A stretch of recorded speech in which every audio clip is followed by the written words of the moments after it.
Shri Guru Charana Padma Kevala Bhakati Sadma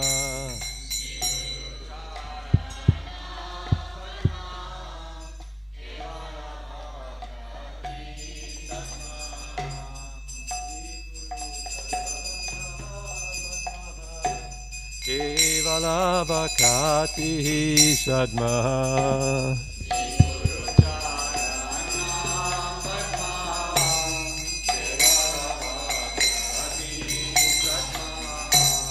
Vandanvi Savadana Bhate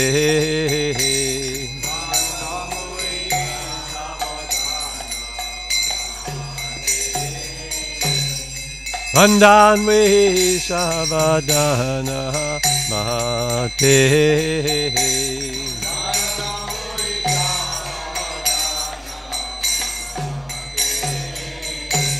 Janhara Prasadi Bhai He Baba Chariya Jai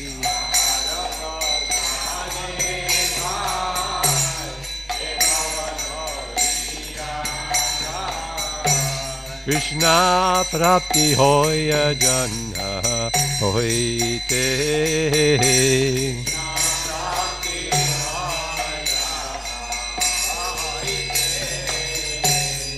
Krishna Prapti Hoya Janha Hoite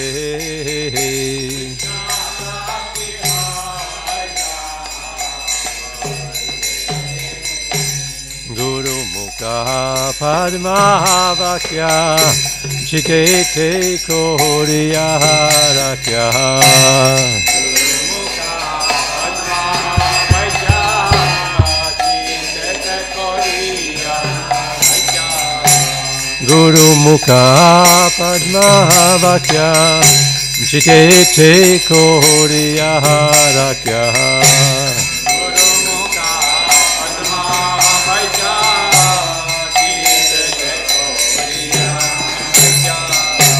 Arana Koriya Mane Asa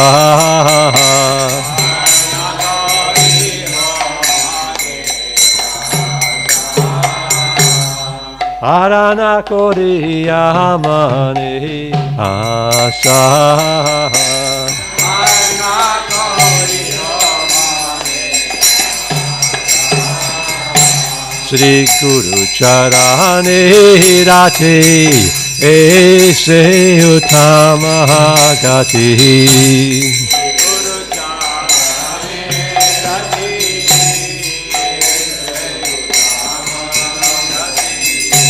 Je prasade puri sava asa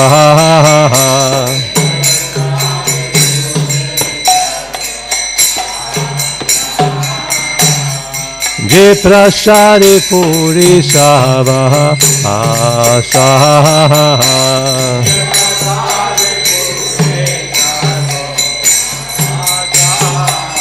Chakshudan dilaye janvi janvi prabhu sahe Chakshudan dilaye janvi janvi prabhu sahe Divya gyan hride prakashika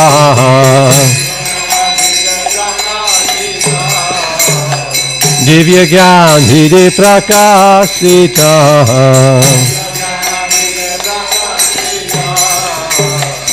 Prema bhakti jaha hoiti avirya vinasajati Prema Bhakti Jaha Hoiti Avidya Vinasa Jati Vedigai Yanhara Charita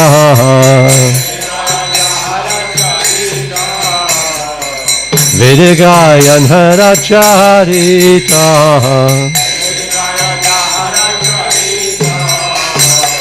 Shri Guru Karuna Sindhu Hadama Janhara Bandhu Shri Guru Karuna Sindhu Hadama Janhara Bandhu Lokanatha Loke Rajivana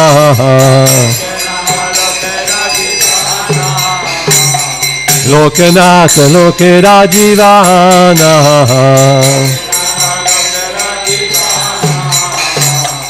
Mahaprabhu Koradoi Dehamore Padachaya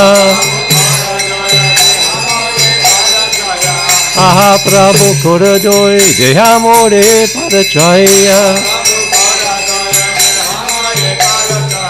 Eviyas Gusukri Bhuvana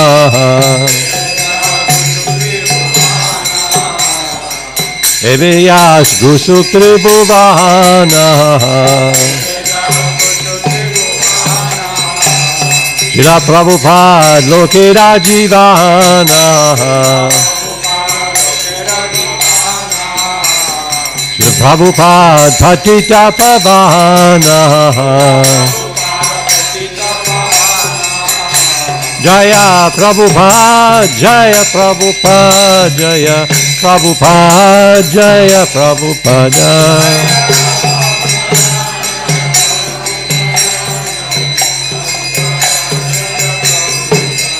Jaya Prabhupada, Jaya Prabhupada, Jaya Prabhupada, Jaya Prabhupada.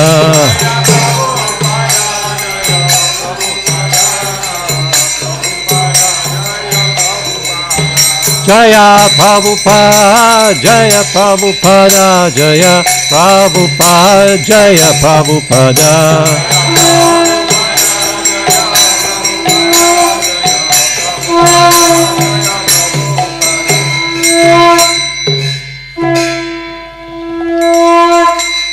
Nama Om Vishnu Padaya Krishna Prasthaya Bhutale Srimati Bhakti Vedanta Swami Iti Namine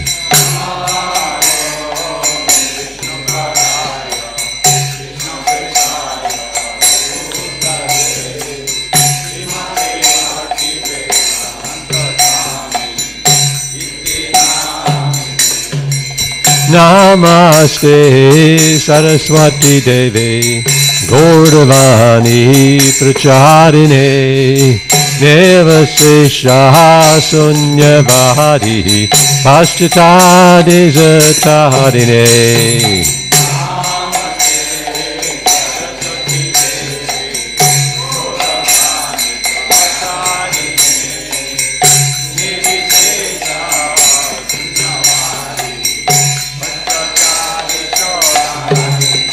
Jaya Shri Krishna Caitanya Prabhu Nityananda Shri Advaita Gadadha Shri Vasadi Gaura Bhakta Vrinda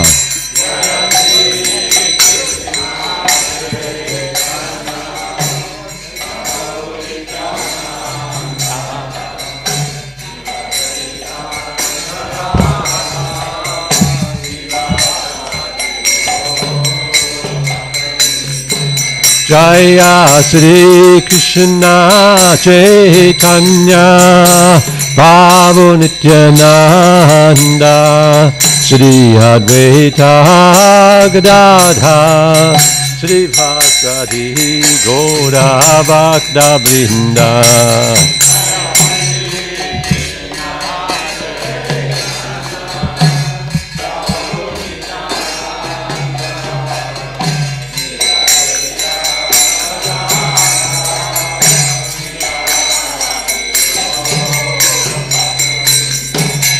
Jaya Shri Krishna Caitanya Prabhu Nityananda Shri Advaita Gadadha Shri Vasadi Gaura Bhakta Vrinda.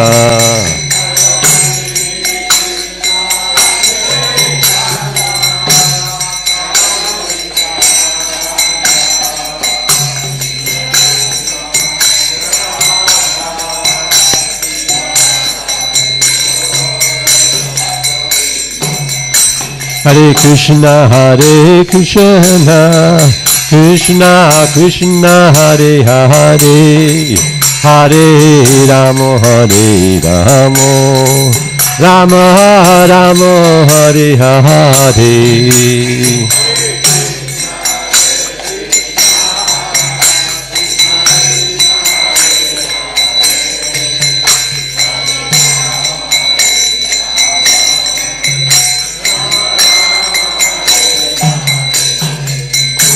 Hare Krishna, Krishna Krishna, Hare Hare, Hare Rama, Hare Rama, Rama Rama, Hare Hare.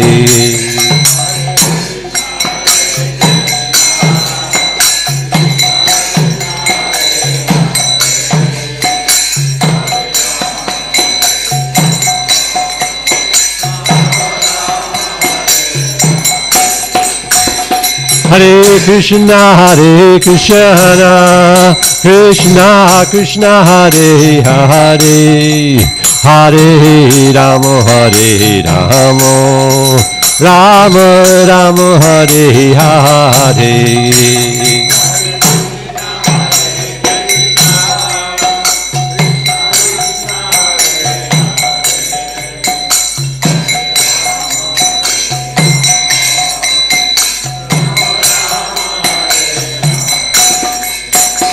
Hare Krishna, Krishna Krishna, Hare Hare, Hare Rama, Hare Rama, Rama Rama, Hare Hare.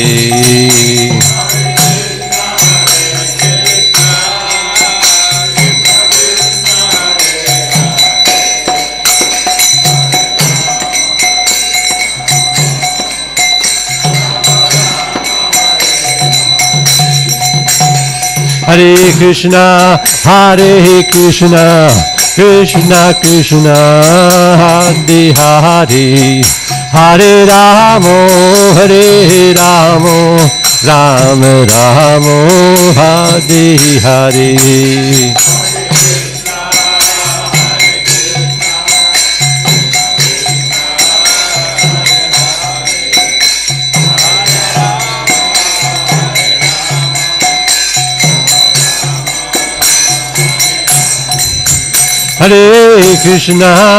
Hare Krishna, Krishna Krishna, Hare Hare, Hare Rama, Hare Rama, Rama Rama, Hare Hare.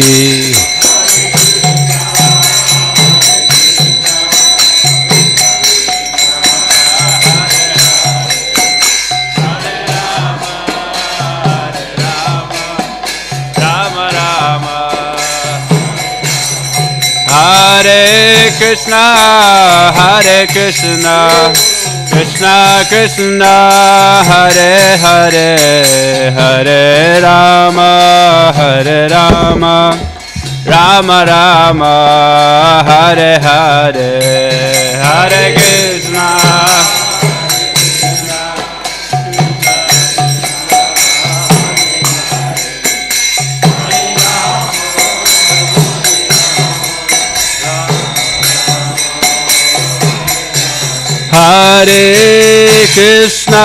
Hare Krishna, Krishna Krishna, Hare Hare, Hare Rama, Hare Rama, Rama Rama, Hare Hare, Hare Krishna, Krishna Krishna, Hare Hare,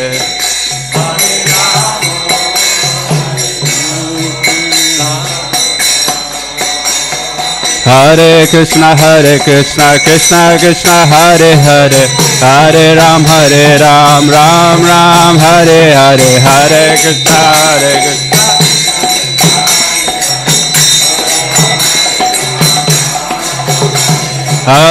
Krishna. Hare Krishna, Krishna Krishna, Hare Hare, Hare Ram, Ram Ram, Hare Hare.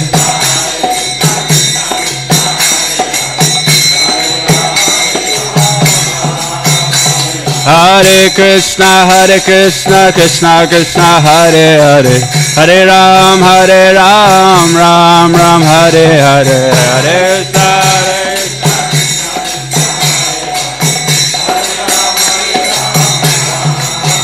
Hare Krishna, Krishna Krishna, Hare Hare, Hare Ram, Ram Ram, Hare Hare,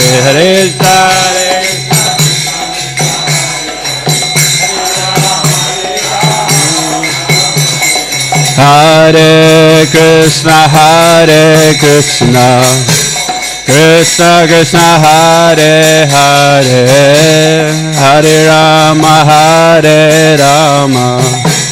Rama Rama, Hare Hare,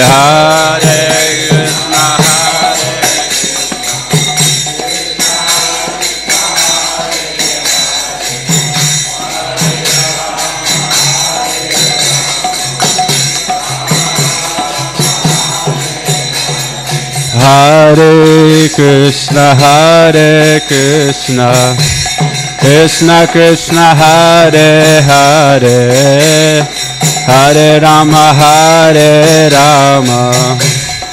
Rama Rama, Hare Hare,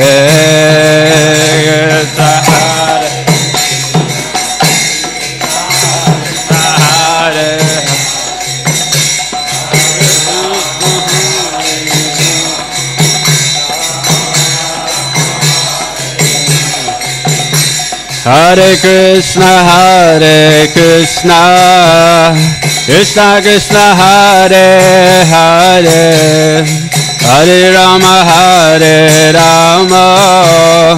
Rama Rama, Hare Hare,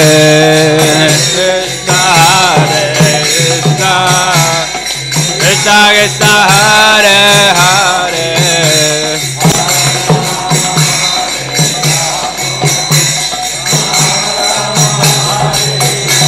Hare Krishna, Krishna Krishna, Hare Hare, Hare Rama, Rama Rama, Hare Hare, Hare Krishna, Krishna Krishna, Hare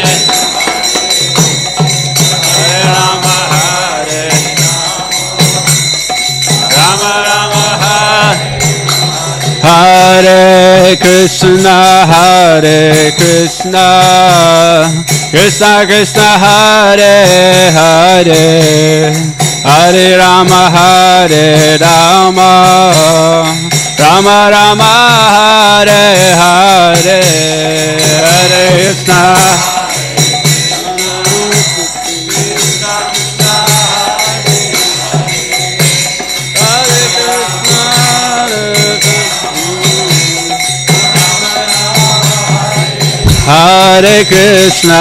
Hare Krishna, Krishna Krishna, Hare Hare, Hare Rama, Rama Rama, Hare Hare, Hare Krishna.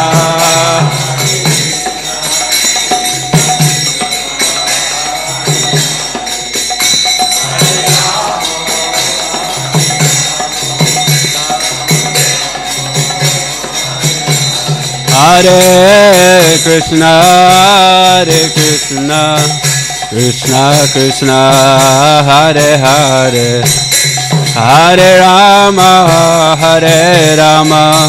Rama Rama, Hare Hare, Hare Krishna.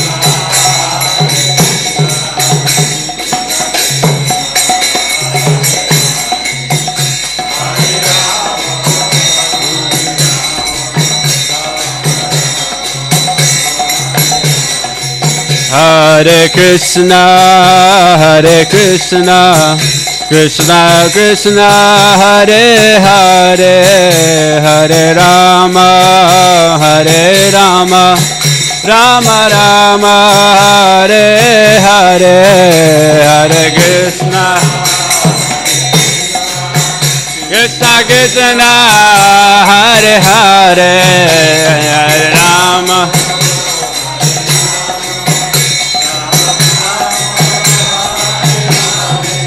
Hare Krishna, Hare Krishna, Krishna Krishna, Hare Hare, Hare Rama, Hare Rama, Rama Rama, Hare Hare, Hare Krishna, Krishna Krishna, Hare Hare,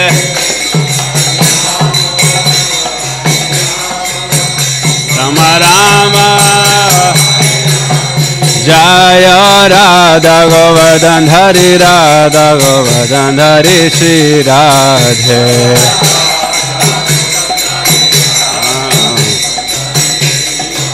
Jaya Krishna Balaram Giri Govardhan, Krishna Balaram Jaya Giri Govardhan.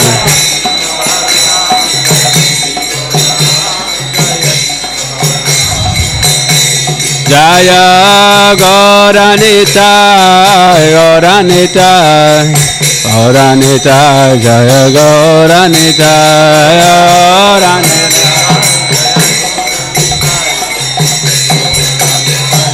Jaya Jaya Prabhupada, Prabhupada, Prabhupada, Jaya Prabhupada, Jaya Prabhupada.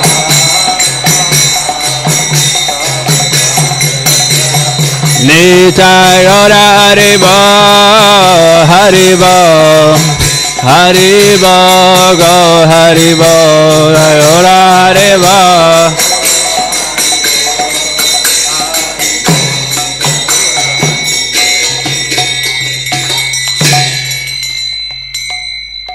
Jaya Vishnupad Paramahamsa Parivrajya Vikarya Ashtatara Saraswati Srimad His Divine Grace Abhay Charan Bhaktivedanta Swami Sri Ki Jaya Vishnupad Paramahamsa Parivrajya Vikarya Ashtatara Saraswati Srimad Sri Bhaktivedanta Maharaj Ki Jaya Ananda Kori Vaishnav Vrinda Ki Jaya Namacharya Shula Hari Rasta Kaur Ki Jaya Prem Siga Ho Sri Krishna Chaitanya Prabhu Nityananda Shri Vedic Radha Sri Vasati Gaur Bhakta Vrinda Ki Jaya Shri Shri Radha Krishna Gopinath Shamakun Radha Kun Giri Govardhana Ki Jai Vrindavana Dhamma Tura Dhamma Ki Jai Mayapur Dhamma Ki Jai Navadvip Dhamma Ki Jai Jagannath Puri Dhamma Ki Jai New Govardhan Dhamma Ki Jai.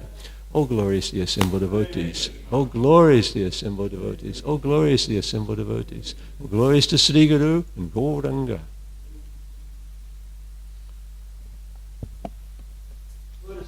Our spiritual master are the only way by which we can attain pure devotional service.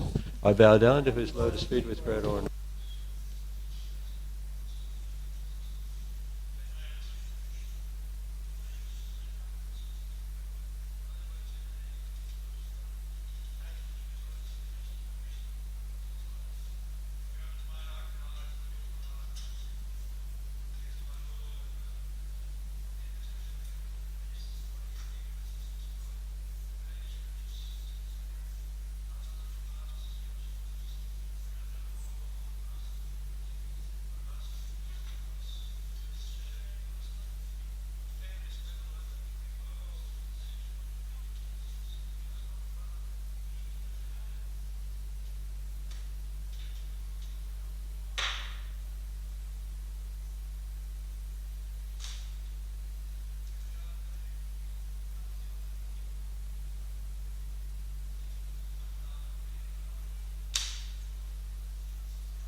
Jaya Radha Madhava Kunja Bihari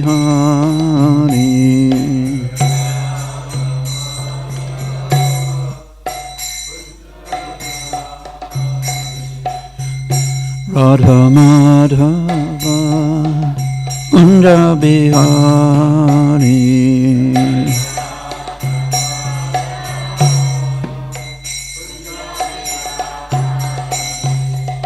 Gopijana Vallabha Girivaradhari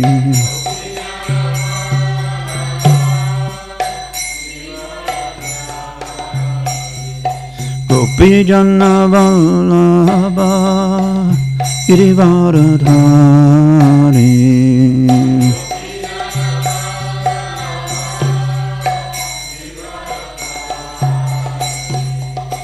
Yasodanandana Braja Jananandana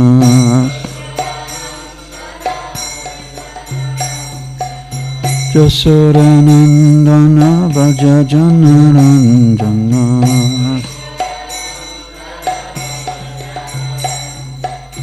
Jamuna Tiravanachari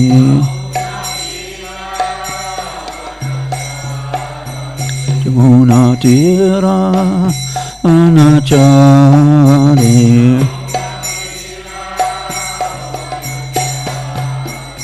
Jaya Radha Madhava Kunja Bihari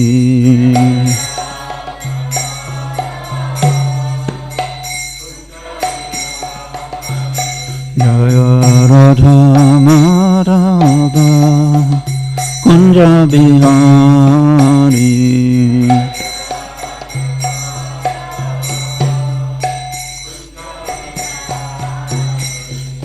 Gopijana Vallabha Girivaradhari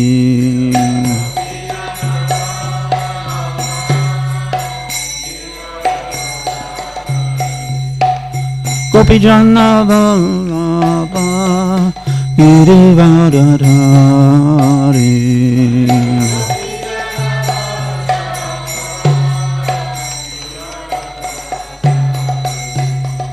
Yasodanandana Braja Jananandana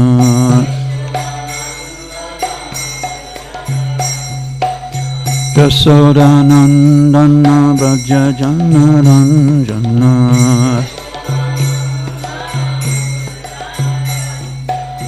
Jamuna Tiravanachari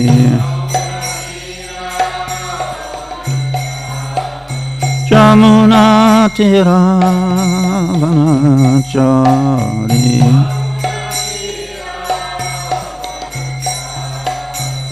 Jaya Radha Madhava Kunja Bihari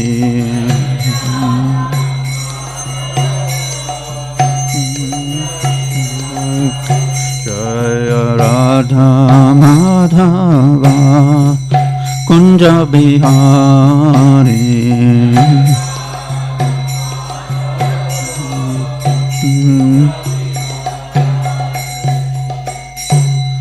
Jayam Vishnupad Paramahamsa Parivrajapacharya Asto Tarasata Sri Srimad His Divine Grace Abhay Charanaravinda Bhaktivedanta Swami Srila Prabhupada Ki ISKCON BBT Mangalarati Srila Prabhupada Ki Shri Shri Gaurnitai Ki Shri Shri Radha Govardhana Dari Ki Shri Krishna Balaram Shri Giriraj Govardhana Ki Gaura Premanandi. Oh, glories to the assembled devotees. Oh, glorious to the assembled devotees. Oh, glories to the assembled devotees. Oh, glories to Sri Guru and Sri Gauranga. Jaya Jaya Sri Caitanya Jaya Nityananda Jaya Advaita Chandra Jaya Gaura Bhakta Vrinda Jaya Jaya Sri Caitanya Jaya Nityananda Jaya Advaita Chandra Jaya Gaura Bhakta Vrinda Jai Jai Sri Caitanya Jaya Nityananda Jai Advaita Chandra Jaya Gaura Bhakta Vrinda. Reading from Sri Caitanya Caritamrita, Adi Lila, chapter 16, text number 32. Vyakarana Madhye. I'll do the whole line, sorry. I meant to do the whole line. Vyakarana Madhye Jani Padaha Kalapa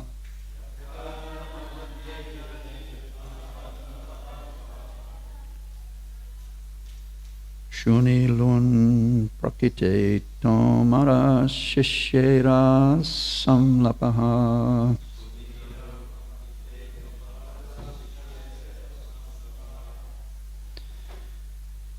Vyakarana Madhye Jani Padaha Kalapa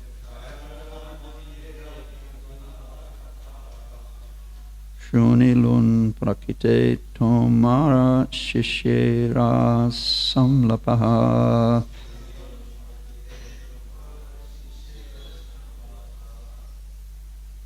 Someone else?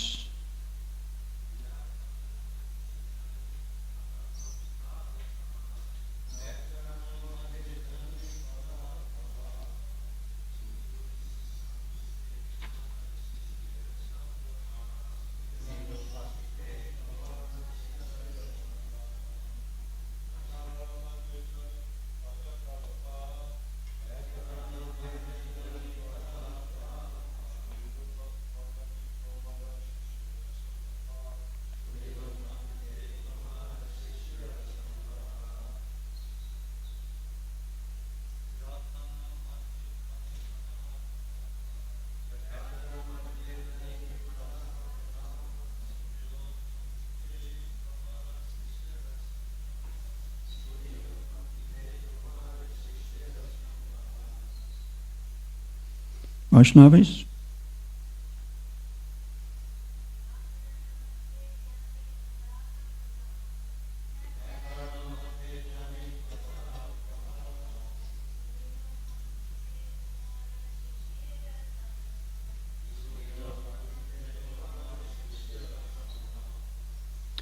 Yakarana Madhye.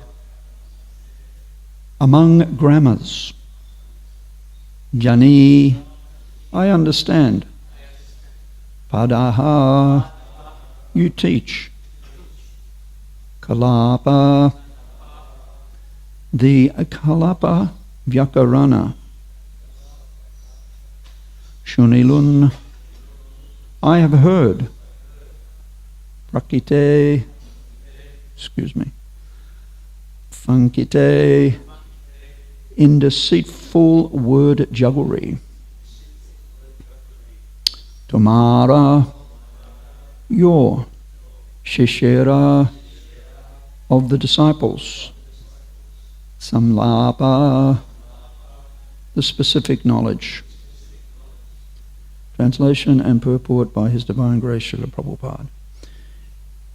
I understand that you teach Kalapa Vyakarana. I have heard that your students are very expert in the word jugglery of this grammar. Please repeat. I understand that you teach Kalapa Vyakarana. I have heard that your students are very expert in the word jugglery of this grammar. Purport. There are many schools of grammar in the Sanskrit language, the most famous of which are the systems of Panini and the Kalapa and Kumudi grammars. There were different branches of grammatical knowledge, and a student of grammar was supposed to study them all in 12 years. Chaitanya Mahaprabhu, who was famous as Nimai Pandit, taught grammar to his students, who became expert in dealing with the word jugglery of complicated grammar. Almost anyone expert in studying grammar interprets the Shastras in many ways by changing the root meanings of their words. A student of grammar can sometimes completely change the meaning of a sentence by juggling grammatical rules. Keshava Kashmiri indirectly taunted Lord Chaitanya Mahaprabhu by implying that although he was a great teacher of grammar, such grammatical jugglery of root meanings did not require great expertise. This was a challenge to Sri Chaitanya Mahaprabhu, because it was prearranged that Keshava Kashmiri would have to discuss the Shastras with Nimai Pandit. From the very beginning, he wanted to bluff the Lord. Thus the Lord replied as follows. Omagyanati menandasya ginanjana shalakaya chakshu unnalitam jena tasmai Sri Gurave Namaha. I'm going to recite one other verse which we're very fond of at the moment. Very applicable. One of the most famous verses in Gaudiya Vaishnavism.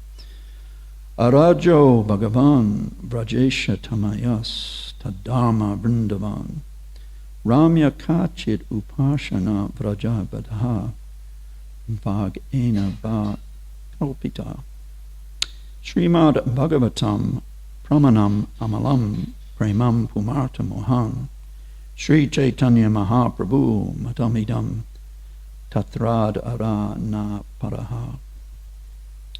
The object of worship, Aradhya, is the Lord in his form as the son of the king of Braja. His abode is Vrindavan, and the cowherd girls who live there with him, chief amongst whom is Radhika, are his perfect worshippers, or Samradikas. The most enchanting method of worshipping the Supreme Lord is that devised by these gopis. The most authoritative source of divine revelation is the Srimad Bhagavatam. Love for Krishna or prema is the fifth and ultimate goal of human life. These are the basic principles of Sri Chaitanya Mahaprabhu's belief, and we thus consider this doctrine to be supreme. Chanakya Pandit said one time, every day memorize a verse, or at least half a verse, or at least one line of a verse. Good instruction. Of course, some of us have gotten a little old now for memorizing verses, but at least we can still read them and recite, invoking auspiciousness. So this is a very famous pastime. This chapter is entitled The Pastimes of Childhood and Youth of Chaitanya Mahaprabhu, when he was famous as Nimai Pandit. And this is, of course, involving Keshava Kashmiri, famous Pandit Brahmana from... That's going to be a little distracting if that phone going off, whoever's it is. If that's okay, thank you. And there is another very famous pastime around this time in Mahaprabhu's life, and that involves one contemporary, a fellow student of Nimai Pandit, Lord Chaitanya, who the Lord went to school with, studied with, and his name is Raghunath Shiromani. And you can, and I'm seeing some of our Indian devotees nodding their heads in recollection and agreement, because he's still a very famous person in India, and a quick search will bring up his name immediately as a great philosopher and logician in India's history. And his birth, his appearance and disappearance days are given there, which directly correspond. Though he lived a little longer than Mahaprabhu, but he definitely appeared around the same time, and they were school friends together. And there's a wonderful pastime of Raghunath Shiromani and Mahaprabhu when they were both students. They were attending different schools, studying logic, and of course Mahaprabhu had his own school teaching grammar, as Keshava Kashmiri has recognized here. Raghunath Shiromani was very ambitious, and he was a very bright student, had a phenomenal intellect, and as was the case in those times, young Brahmin men, boys, would go on to earn their living as teachers, and many would specialize in one or another of the many branches of Vedic learning. And in that way also gain wealth and reputation. It's said that Krishna goes to a great deal of trouble to create the material universes, and there's 3 reasons for that. For rebellious jivas who want to live separately from the Lord, Krishna fulfills their aspirations in 3 different primary ways, and one of those is our desire to enjoy sense pleasure separate from him, and also our desire for reputation, to gain some fame in this world. And when one becomes disillusioned with those 2, then one can aspire for liberation, moksha or mukti, emancipation from the cycle, the repetition of birth and death. So Raghunath Shiromani, he very much he was ambitious, and he had a desire to become famous as a great logician. So he'd written one book. It just so happened that Caitanya Mahaprabhu had also written a book on logic. And one day the 2 students were sharing a boat ride back to their homes across the Ganga, and Lord Chaitanya said to Raghunath, "I've written one small book on logic. Would you care to read it and perhaps give me your opinion?" So Raghunath Shiromani read the book during the course of their boat ride, and then at the end of reading Mahaprabhu's short treatise, he appeared very unhappy.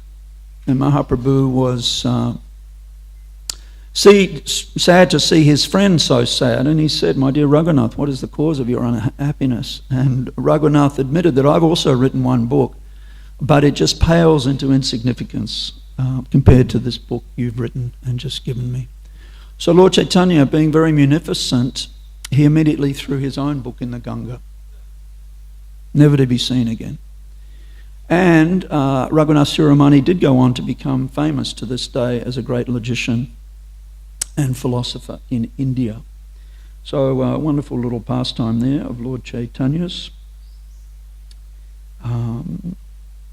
So yes, they were attending schools in Navadvip together.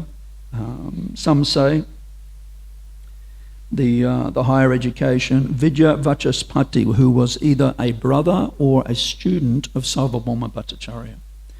And we know Sarvabhauma Bhattacharya originally lived in Navadvip and was teaching there, but when the king of Puri, Maharaj Prataparudra, heard of the phenomenal erudition of Sarvabhauma Bhattacharya, he invited him to come and live as his chief Pandit, Raj Pandit in Puri, and Sarvabhauma Bhattacharya agreed to do that, but he never forgot his early days in Navadvip, and upon the first glorious meeting between Sarvabhauma Bhattacharya and Lord Chaitanya, when it was revealed that Chaitanya Mahaprabhu was coming from the land of Nadia, and his father's name was Jagannath Mishra, then Sarvabhauma Bhattacharya revealed to the Lord that I knew your grandfather very well. We were good friends, Nilambara Chakravarti, the father of Sachimata.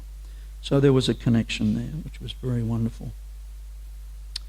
So, and Lord Chaitanya gave Raghunath Shiromani a blessing. He said, "Let your work be glorified throughout the world."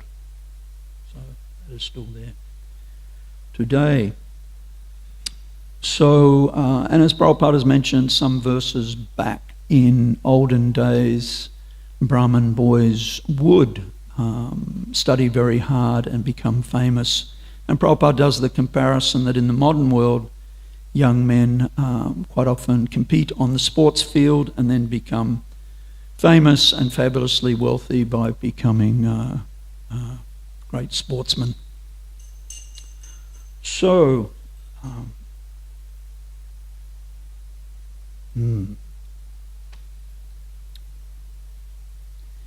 and it is interesting.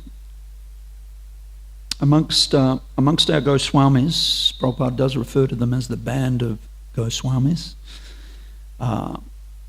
One only was not born in the Brahmin caste. Anyone can tell me which of the 6 Goswamis was not a born Brahmin? Yes, Nishant? Thank you very much.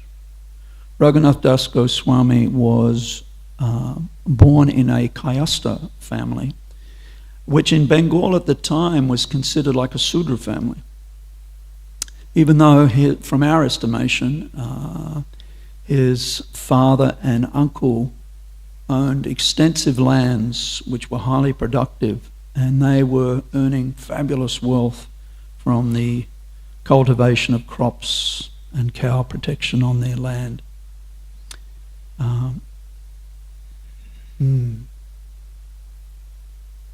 But still, they were considered Sudras. So Raghunath Das appeared. But it's interesting because Sambandha, Abhidaya and Prayojana, he is our Prayojana Acharya, Raghunath Das Goswami, but he wasn't born in a Brahmin family. But as we heard so nicely the other day, Mahaprabhu's munificence is that he doesn't see a person's birth or activities previous to taking up serious Krishna consciousness. And Raghunath Das is unique in the sense that, according to Caitanya Caritamrita, he was one of the first intimate associates of Mahaprabhu who the Lord actually gave his own Govardhana Shila to worship, which is very significant. And we know the story that soon after Mahaprabhu relocated to Jagannath Puri, Raghunath Das came and joined him. And Mahaprabhu immediately placed him in the care of Swarup Damodar, his secretary. So he became known as the Raghuvira Swarup, the servant, or Swarup Raghuvira, the Raghunath of Swarup Damodar, who acted as his instructing spiritual master. And of course he definitely got wonderful personal instructions from Mahaprabhu as well, not to eat very opulently, not to dress very luxuriously, and he followed those instructions very strictly his entire life.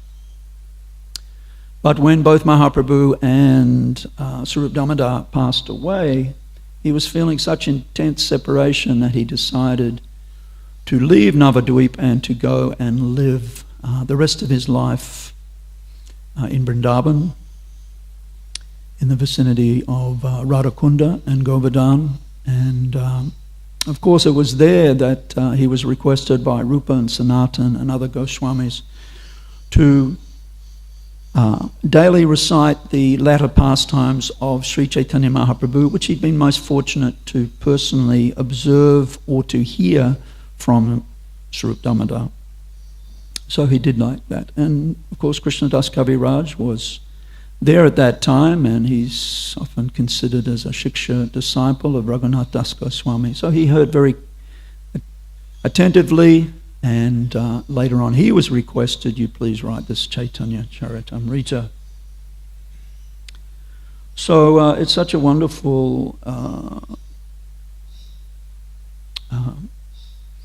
movement, the movement of Mahaprabhu and his associates.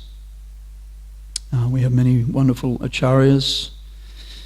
Srila Rupa Goswami is universally accepted as the Rasa Acharya.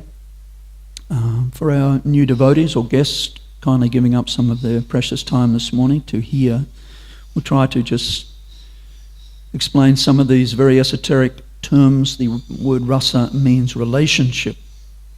Just as we have relationships with one another, we have our God family, God brothers, God sisters, God nephews, God nieces. We have our Gurudevs, spiritual fathers, spiritual grandfathers, and so on. And in the family life, of course, many of us are parents, we have our children, grandchildren, and so on. So there is also relationships, spiritual relationships between Krishna and every jiva. And just as this world is sometimes described as a perverted reflection of the spiritual world, so similarly in the spiritual realm, Krishna's abode, and also when the Lord appears in this realm, we see a wonderful flourishing dynamic of these relationships between the Supreme Personality of Godhead and his devotees, irrespective of caste or creed. So Rupa Goswami is very famous as the Rasa Acharya. And he's wonderfully described these relationships which Krishna has, either passive, neutral relationship, or servitude, or friendship, parental affection, conjugal love, in his wonderful book, Nectar of Devotion, Bhakti Ras Amrita Sindhu. So some other prominent acharyas we often read about, and they have their honorific titles as well. And foremost amongst those are known as Tattva acharyas, Srila Jiva and Srila Baladeva Vijayabhusana. They're known as Tattva acharyas. Tattva means truth. And in Vaishnavism we have two very broad paths, if you like. One is known as Tattva Vichar, which means philosophical search for the absolute truth. And that's generally followed by Vaishnavas of other sampradayas based on their in-depth study of Vedanta Sutra. But they also study Srimad Bhagavatam and other Puranas, Upanishads, very broad, but primarily following a Vedanta Sutra, so philosophical search for the absolute truth. And then we have the Gaudiya perspective, or very mercifully revealed to the world by Caitanya Mahaprabhu. And that is known as Rasatmika, which is devotees of Krishna are more interested. They've come to the conclusion, yes, Krishna is the supreme absolute truth. So now I want to hear about the Lord and his associates, his foremost associates, his devotees, what the Lord does, his interactions with his great devotees. So that is the foremost thrust, if you like, of the canon of philosophical works left behind by the Goswamis, and of course it's already there in the Srimad Bhagavatam and other Vedic literatures. And there's a wonderful pastime in Brihat Bhagavat Amrita, which we know consists of part 1 and part 2. Part 1, both are quests. Part 2 is Gopakumara, a simple cowherd boy from Govardhana who meets a guru who initiates him into the Gopal mantra, but doesn't tell him very much. So from that point on, Gopakumara's quest is to find the Ishtadev, the worshipable Lord of his life and the mantra that he's chanting. But part 1 is Narad's quest to travel all over the universe, meeting many of the most exalted devotees of Krishna, to find out who amongst them has the most of Krishna's mercy. And he visits many different personalities there in his sojourn to different planets. And at one point, he meets Hanuman. And he and Hanumanji are having wonderful discourses. And both are quite similar in the sense that they're both very strict brahmacharis. They never marry. And they're both vastly learned. And Hanuman gives Narad a little bit of advice, because Narad is, after interviewing Hanuman, his next interviewees will be the Pandavas. So Hanuman cautions Narad, not that Narad needs the caution, but for the business of pastime.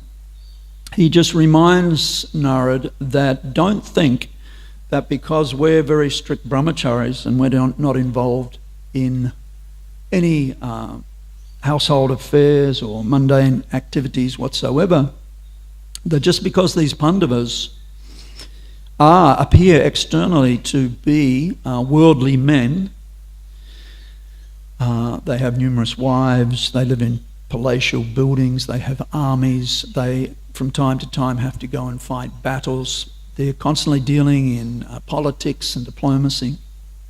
Don't think that they aren't as dear to Krishna as us renunciants or others performing very austere lives.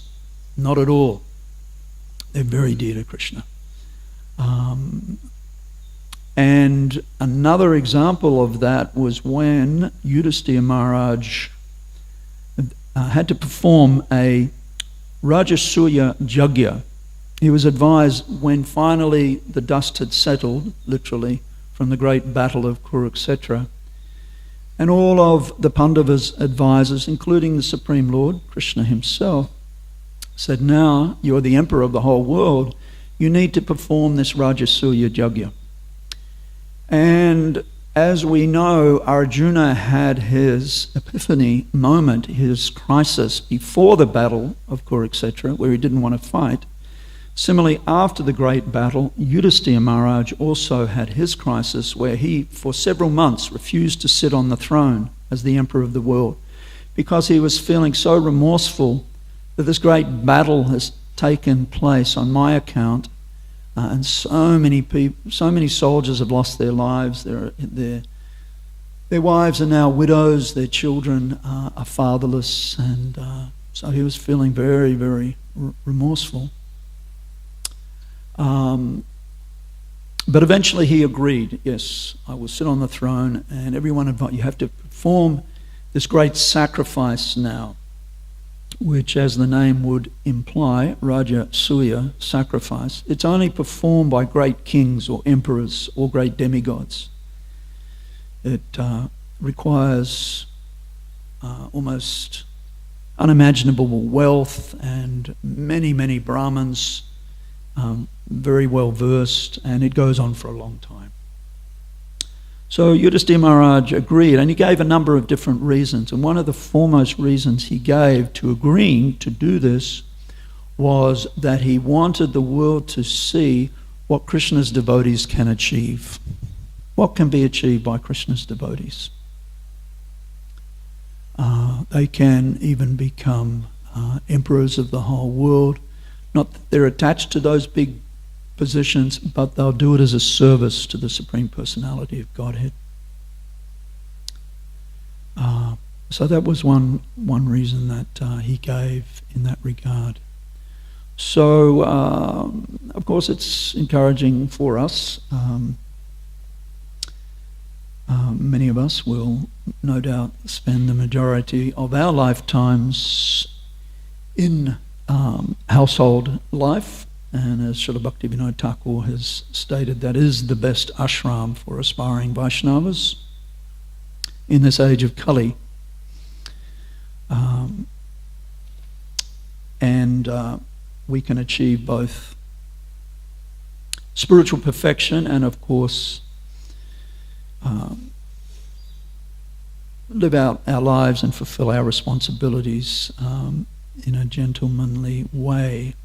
I was reading the other day the life of Srila Prabhupada. Prabhupada was married for 36 years. Interesting.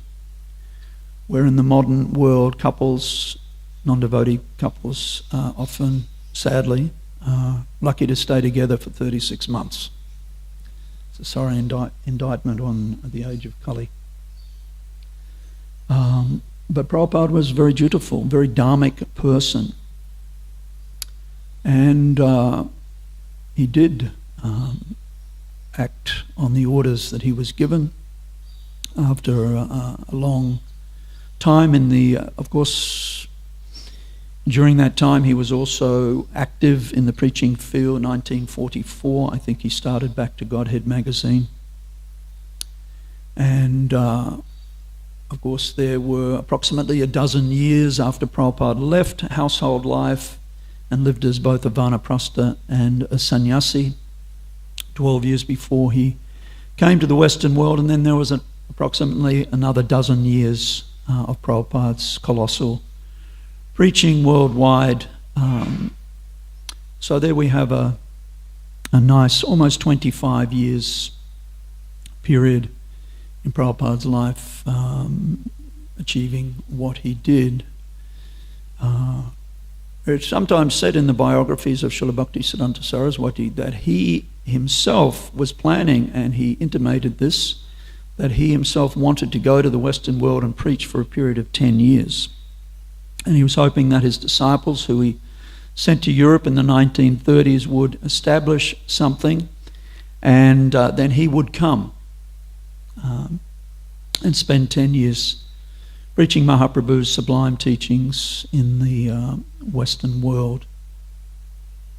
And some consider that he did achieve that through the wonderful efforts of his dear most disciple, Srila Prabhupada, that 10 plus 2, 12 years, 12-year period. So, and another interesting, just going back to Raghunath Das Goswami being the only of the band of 6 Goswamis not to be born in a Brahmin family, but yet being our Prayojana Acharya. For our guests, again, these terms, sambandha, relationship. Abhidaya means a reciprocation between the Lord and his devotee. And then Prayojana means the fulfillment or the fruit of that practice of bhakti yoga which we're all doing, for whom Raghunath Das Goswami is the Acharya. So there's another wonderful, often quoted example, and that is when Pradyumna Mishra, who was a very exalted Brahmin, came to Jagannath Puri desiring to hear topics of Krishna from Lord Chaitanya himself. But Lord Chaitanya directed him to hear those topics of Krishna from Ramananda Roy. Again, Ramananda Roy was not a Brahmin. He was born again in a lower Kayasta or Sudra family. But yet he and Swarup Damodar were none other than Lalita and Vishaka Sakhis, most confidential associates of Sri Radha and Lord Krishna. So Mahaprabhu said to Pradyumna Mishra, whatever I know about Krishna, I've learned from Ramananda Roy. You better go and talk to him. And Pradyumna Mishra did that. So these wonderful examples are there in Gaudiya Vaishnavism. Haridas Thakur, of course, very famous as well, born in a non-Hindu family. And the medicine does work irregardless of our birth. Everyone knows it. If you get sick, you go to a qualified doctor and you get some medicine, and if you take it according to his or her directions, then hopefully the medicine in time has its effect and we're cured. From memory, Prabhupada would sometimes pronounce English words in his own unique and delightful Bengali way, and on one occasion he used the word quack and quoted it as quark, which I always found really amusing because a quark is a deep black hole somewhere in the universe, right? So I always liked Prabhupada's pronunciation of quack as quark. Anyhow, getting back to medicine, so yes, we see, and many of us have been practicing Krishna consciousness under the watchful gaze of His Divine Grace for decades now. We know it is the medicine works if we take it according to the directions, and so much direction or instruction is there, and it has a very wonderful effect. We get cured of our material disease. Enechi asodi maya nasobari lagi. Bhaktivinoda Thakur has sung, I've brought, in the words of Lord Chaitanya, I've brought the medicine for destroying the illusion of Maya. Now pray for this Harinam Maha Mantra and take it. That is wonderful medicinal advice there. I have to admit I don't know very much about Sanskrit grammar, even though this verse, Prabhupada, this purport rather, I'm taking a leaf out of Ambika's book, in the sense that some weeks back she also had a verse where Prabhupada went into some detail about astrology. And Ambika admitted right from the word go that I know nothing about astrology. So she didn't attempt to speak anything about it. So what to speak of Sanskrit grammar? I barely know English grammar, but still we'll try and find a few more things to say. In this regard, Prabhupada does mention that it takes 12 years to study and master Sanskrit grammar. And there is a very famous verse amongst Vaishnavas attributed to Sripad Shankaracharya, and that is Bhaja Govindam, Bhaja Govindam, Bhaja Govindam, Mudha Mate Sanprapti Sanihiti Pahi Nahi Nahi Raksha Dukrina Karine. And it's documented that on his deathbed, Sripad Shankaracharya, he said to his disciples who were caring for him, just worship Govinda, just worship Govinda, just worship Govinda. Your word jugglery and mental speculation will not save you at the time of death.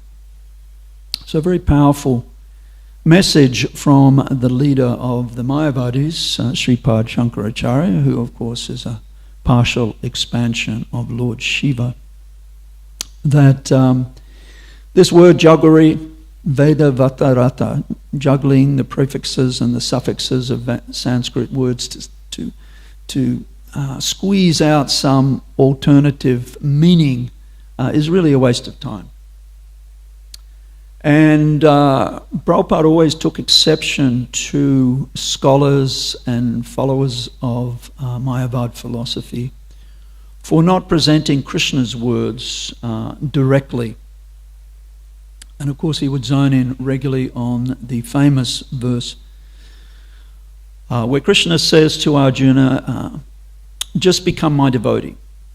Surrender to me, offer your obeisances to me, worship me. Being fully absorbed in me, surely you will come to me. And I think in that verse, at least 5 or 6 times in the first person, Krishna says, me. What is the first line of the Sanskrit? Anyone can remember off the top? Just the first, yeah, what was that? A little louder. Manmana bhava madbhakto majajimam namaskuru. Yes. Yeah. So, Prabhupada, took a lot of exception to that. Very difficult to... And for that reason, Shankaracharya never commented on Srimad Bhagavatam, because it's practically impossible to twist out an alternative meaning from the Srimad Bhagavatam than the aspiration for pure devotion to the Lord, the personality of Godhead. So I have one other... I haven't told this story for a long time. It's been a few years. But I know it gave a little bit of pleasure to my dear God brother Vasishrestha Prabhu when I told it. And so I'm going to tell it again, because I know he enjoyed hearing it. And I'm sure he hasn't forgotten it, because he's got a very good memory, unlike myself. And it ties in a little bit here. So, once upon a time, long, long ago, there was a very pious king whose kingdom was in the foothills of the Himalayas. And this very good king would like to travel from time to time throughout his kingdom, as kings are meant to do, to make sure all of his citizens were upholding the principles of Sanatan Dharma, that rogues and thieves were not gaining in prominence, So he came to one town in his kingdom, and he stayed there for some days. And he was given a very nice house to stay in during his time there. And the king was an early riser, and he noticed that there was one yogi in that town who would come every evening and proceed to enter the river of that flowing through that town, and he would meditate all night up to his neck. And it was in the foothills of the Himalayas, so it was a very cold river year-round, but nonetheless yogis are accustomed to performing such austerities. And after meditating all night, the king observed in the morning at dawn the yogi would come out of the river, and then he'd go back into the forest to his hermitage. So the king was fascinated by this, and he asked the local people, "Who is this yogi?" And they explained that he performs this austerity, he says, for all of our benefit. He's not doing it for himself, but our town is flourishing. Everyone's very happy here. We have our crops always seem to flourish. The cows are happy. We have abundant milk. So he says he's performing these austerities for our benefit. So the king became even more impressed. And he wanted to reward this yogi. He wanted to give, as kings can do. They have treasuries and treasurers. So he decided, I'm going to give this yogi some gold to do with as he wills. So the problem was the king's treasurer was a very envious person who wasn't very pious and didn't really have much faith in sadhus and yogis and devotees. He actually saw the king's treasury as his own treasury and was always reluctant to agree to the king's charity when he thought, in his mundane estimation, that it wasn't worthwhile. So he suggested to the king that I think this yogi is fraudulent, because I see that when he comes down to the river at night and enters the water, actually nearby, was across the river and some distance away, there is a temple which has an enormous ghee wick which burns all night. So I think this yogi is actually drawing some heat from this ghee lamp, and in this way is warming his body so he doesn't freeze to death. So this was presented when the king finally had an opportunity. There was some, this became a little bit of a controversy, a little controversial. And this came to the attention of the yogi, who didn't actually want the gold or was not interested. But anyway, when he heard of this, that the king is very, very much impressed and very grateful to you, as are the townspeople. This town is in his kingdom. Everything's going nicely by your very selfless, austere sacrifice. But still his minister treasurer is thinking, getting some heat from somewhere else. So the yogi said, all right, my dear king, you come tomorrow morning and I'll cook breakfast for all of you. And I'm a very good cook. So that was arranged. The next morning they all came. And there was the yogi, and he was dressed as cooks do, for action, and there were fires here and there were pots, and there was boga in the pots, and everything seemed to be going on. At the time the king normally took his breakfast, but the yogi said, just a few minutes more, everything will be cooked. So some time went by, and then some more time elapsed. And eventually the king was really getting hungry, as was his entourage, who normally ate with him. But they had all by that time seen that there was a major discrepancy. the pots were on tripods, and the pots were high up on the tripods, a long way from the fire. Fire was here, pots up there. So it wasn't cooking, wasn't getting cooked.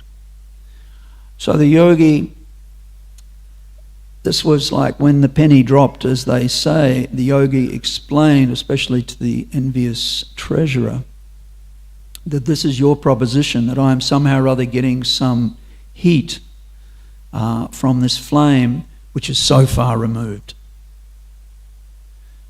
So they all understood. And still the king became even more impressed. He gave the yogi some gold, much to the displeasure of the treasurer. And of course that yogi, he gave that gold. He had one friend who was had a goshala. His friend was also very pious and looked after a lot of cows. And he gave that gold to him because the yogi didn't need much. He said, I get fruits and roots from the forest, and my friend, he gives me some milk sometime. So I really don't need this gold. So I'll give it to my friend.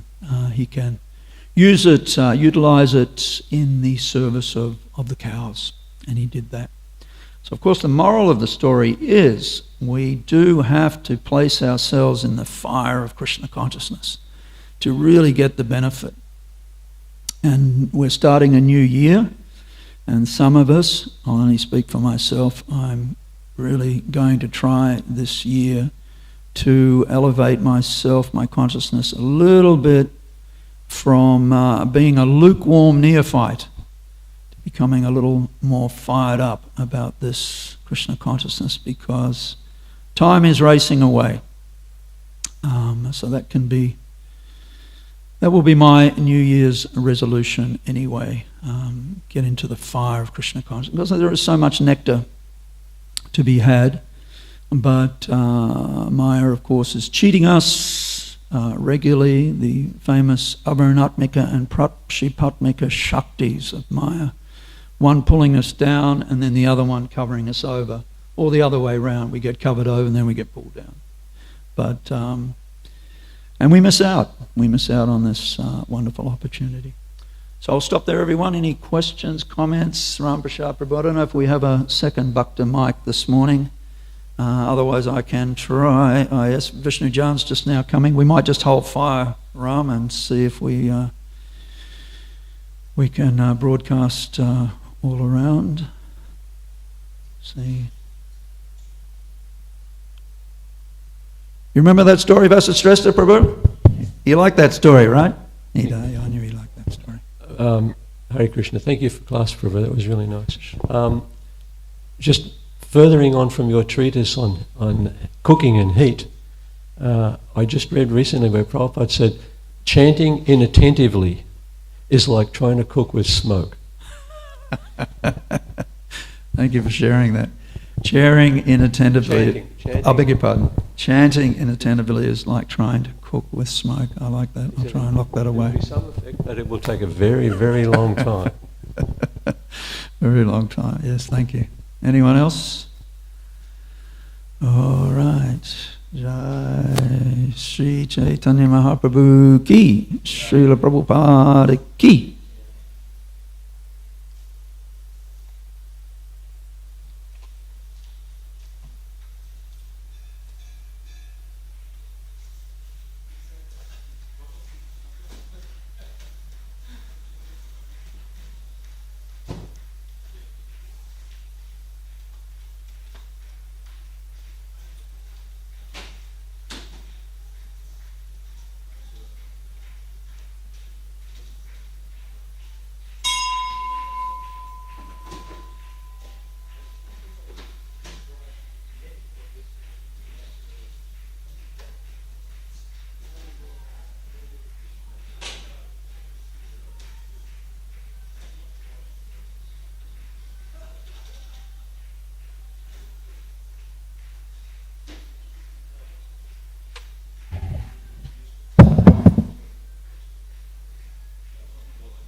Bhaja Hure Mana Sri Nanda Nandana Abhaya Charanara Bindari.